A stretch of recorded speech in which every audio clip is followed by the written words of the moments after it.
Imagine a weapon so fast that by the time you see it, it's already too late. This is the world of hypersonic missiles.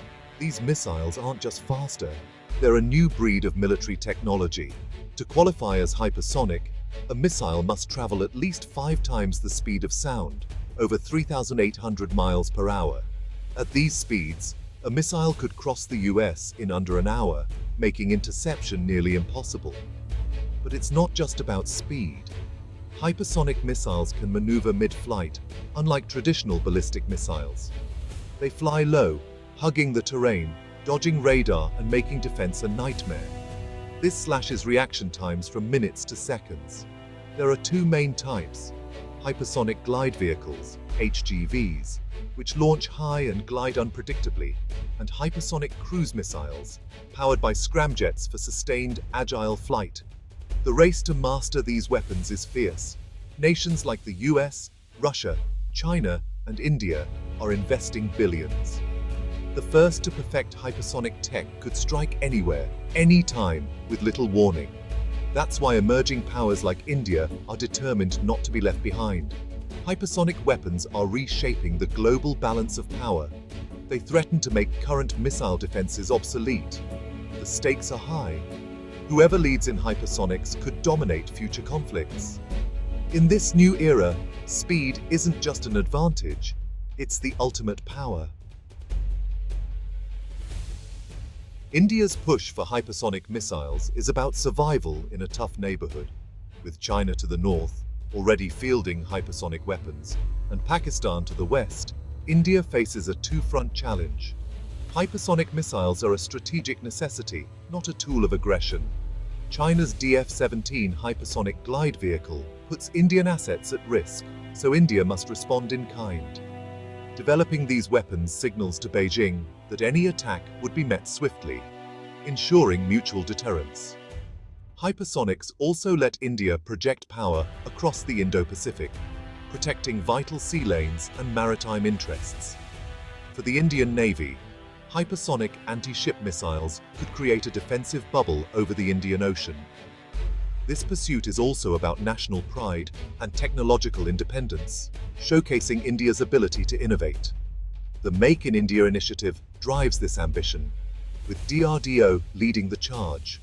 Success here boosts India's status as a global tech and military power. The South China Sea is a global crossroads, rich in resources and vital for trade. 1/3 of world shipping passes through, and the seabed holds vast oil and gas reserves.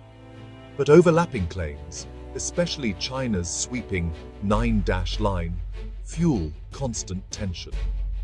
Despite a 2016 international ruling against its claims, China has built artificial islands and militarized the region. These outposts let China project power and intimidate neighbors like Vietnam and the Philippines. US and allied navies challenge China's claims with freedom of navigation patrols, raising the risk of confrontation. For Southeast Asian nations, the dispute is a daily struggle for sovereignty and security. The South China Sea remains a flashpoint where a single misstep could spark wider conflict. The Philippines sits at the heart of the South China Sea dispute, with key islands and reefs inside its exclusive economic zone. Chinese ships routinely block Filipino fishermen and threaten vital resources. The stakes are real. Livelihoods, food security, and national sovereignty are on the line. Manila has tried legal and diplomatic routes, winning a landmark case in The Hague, but China ignores the ruling. Diplomacy alone hasn't worked, so the Philippines is modernizing its military and deepening alliances with the US, Japan, Australia, and India. The goal isn't to provoke war, but to make aggression too costly for any adversary. Advanced weapons from partners like India could help level the playing field. For Manila, credible defense is now a matter of survival. The Philippines' partnership with India is already strong. It was the first to buy India's BrahMos supersonic missile. Hypersonic missiles are the next step, offering a game-changing deterrent. For Manila, These weapons aren't for offense, but to make any attack prohibitively risky. Hypersonic missiles could strike enemy ships hundreds of miles away, launched from hidden coastal batteries. Their speed and agility make them nearly impossible to intercept.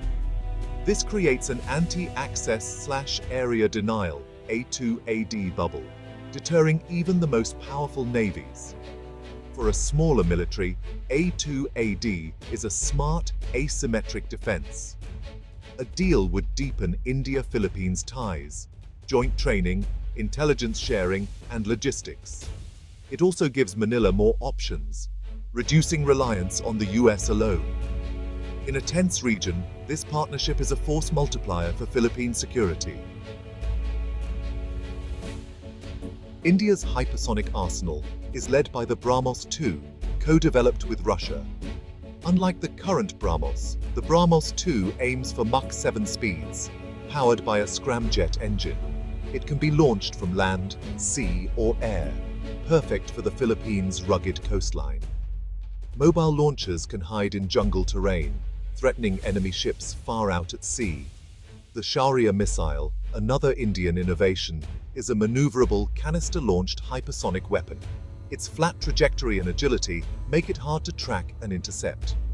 India's Hypersonic Technology Demonstrator Vehicle, HSTDV, has already proven key technologies.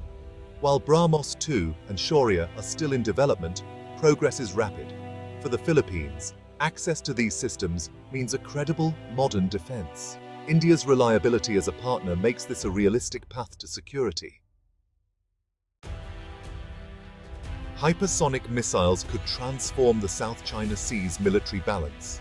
China's naval dominance has long left neighbors outgunned, but hypersonics are the great equalizer.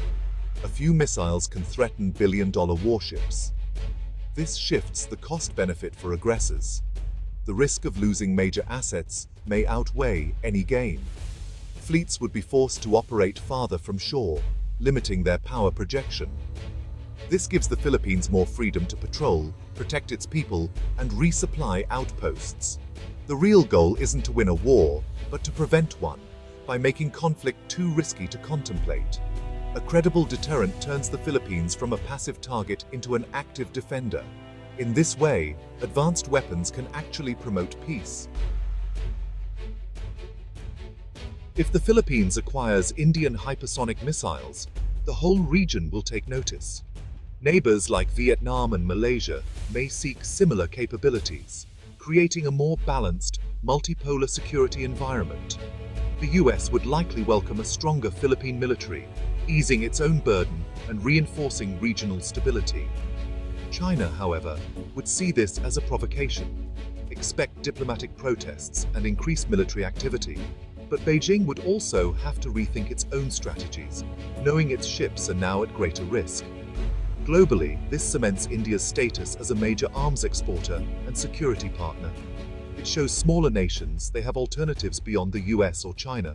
The spread of hypersonic tech raises new arms control challenges, demanding updated international norms. The Indo-Pacific security landscape is shifting fast.